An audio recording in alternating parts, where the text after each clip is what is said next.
Well, here we are, ladies and gentlemen, the final night, Halloween itself. I hope you're all having a good time, and one last time, I want to say thank you. So before I leave you for the year, I want to give you a little guide, something to help you get through until then. The CreepyPasta Survival Guide. We've all been there. You have just gone to a certain place at a certain time, on a certain date, done a special thing, and the thing you suspected would happen has just happened. Not to mention the fact that you've just seen whatever the fuck it is that lives in your mirror, been told in detail how you're gonna die, and the highly demonic and invincible thing you summon is heading right towards you. Also, your family is dead, your friends are missing, and you're being framed by someone with access to your bedroom. What the fuck do you do now, sweet protagonist? Well, you've come to the right place to find out. These are the simple rules one must follow in order to firstly not become the victim of a creepypasta, and furthermore, to come out kicking if the worst does happen. With the help of this guide, you too can be merely a catatonic, traumatized wreck, as opposed to the guy currently being worn as a coat by some dude who roams a lot. Just keep these simple rules in mind. Mirrors and darkness don't mix. Actually, mirrors are a general no in the creepypasta world. There is nothing more sinister. There is a 0 chance of survival if you look at the thing that no one else can see or answer its question incorrectly. If you are alone at night in a creepy mental institution, take some time to consider what you're doing there, and then, if it is appropriate to do so, leave. Avoid going places where everyone else who went there have never come back or died. If someone stops your vehicle at night and asks to come with you, it would probably be in your best interest to politely decline. Killing is the last method of survival. Use it sparingly, but without fear. Who was phone is always a good thing to ponder. Also, who the hell answers a phone while having sex with a dead person's sexy daughter? A creepy rapist, that's who.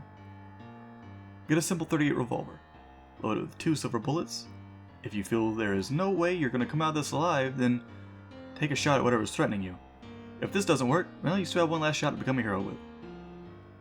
Area 51 is simply too well guarded to let you in, or any aliens out. When you go to a hotel, try to steer clear of any unauthorized zones.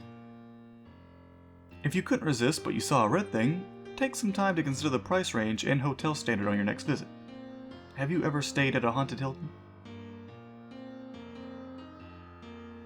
When booking your hotel stay, TripAdvisor can be an invaluable tool in deeming whether your choice is the scene of multiple murders full of dead people, or built on the mouth of hell.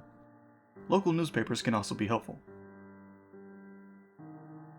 Invoking demons, speaking weird languages, and performing rituals of any kind is considered dangerous. Refrain from doing that, especially around abandoned warehouses, churches, psychiatric institutions, the woods, and the mirror at your house. When going to a new area, environmental understanding is key to survival. Ask around for any cursed places, legends, dangers, or any other details. Listen to the local people's advice, and don't be afraid to ask if you are unsure which attacks are paranormal and which are not. Always have a Bible next to your bed. Provides average reading material, proof of beliefs, and a really heavy object to throw at someone. Don't count on holy water. Get a sturdy vial of sulfuric acid and let a priest consecrate it. Japanese priests cleanse rooms by waving katana swords around. Their ritual is 100% effective on corporeal forms. If you find 666 messages on your phone, mailbox, email, or etc., consider changing the said service provider. Also, don't bother listening or reading to the messages. Hit spam. Extra dimensional spam, possibly, but still spam nonetheless. Old pharmaceutical companies can't help you, unless you specifically need blood of the innocent, snake oil, or radioactive syrup, which is never. If you need to sign it in blood, you don't need to sign it. All mainstream governing bodies will accept contracts signed in ink. Bear this in mind if offered deals that seem too good to be true. Lighthouses are dangerous. Avoid them at all costs. If you work at a lighthouse, consider a career in insurance sales or veterinary care. Have you ever read Three Skeleton Key?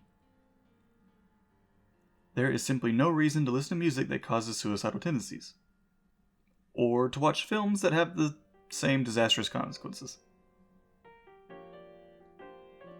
If you like to plan ahead and have some money, buy your aunt and uncle a house in Bel Air. Nothing can harm you there, no matter how scared your mother is. Secret, secluded, untouched places in old buildings are left untouched for a reason. Pioneers never say die, but in fact they do have unusually high mortality rates. Before you start swimming in the ice-cold waters of a murky lake at the center of the dark forest at midnight, ask yourself, do you really want to travel to an ancient and terrifying city? If the answer is no, then stay home instead and watch whatever quality programming is on Cinemax, which means boobs. On your 33rd birthday, try celebrating in a well-lit house in the company of others. Refrain from using the one true name for anything.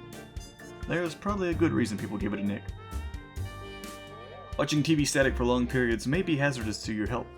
Try satellite TV or Freeview to combat this. Netflix and internet streaming are also effective.